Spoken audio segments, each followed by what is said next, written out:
Lots of people love to make fun of curling. They come here on Saturday night to clean the ice? Losers. Is this footage going to come that you want? The thing with the broom?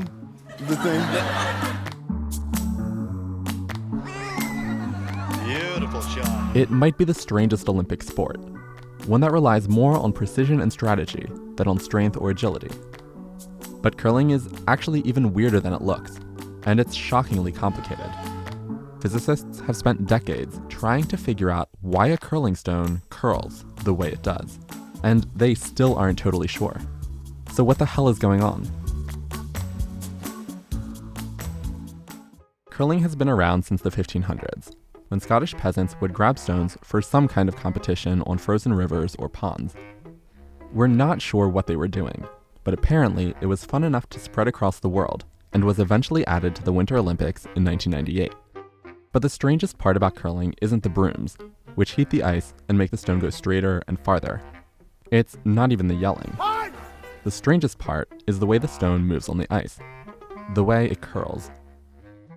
If you take a cup and spin it on a table, the cup curls in the opposite direction from the spin, but curling stones curl the same direction that they spin.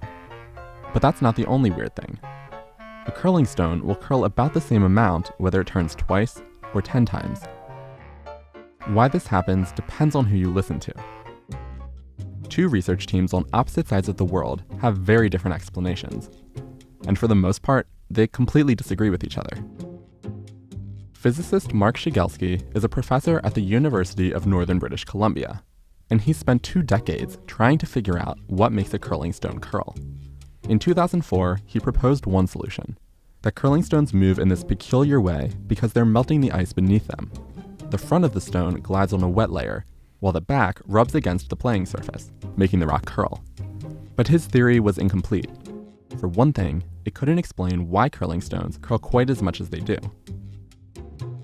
In 2013, researchers at Uppsala University in Sweden decided to weigh in. Curling rocks don't curl because they melt the ice, they said, but because the stones make tiny scratches on the ice sheet. The stone follows the scratches itself makes, so you don't make any scratches, then it won't curl at all. Professor Stefan Jacobsen says his team's work directly led to a new kind of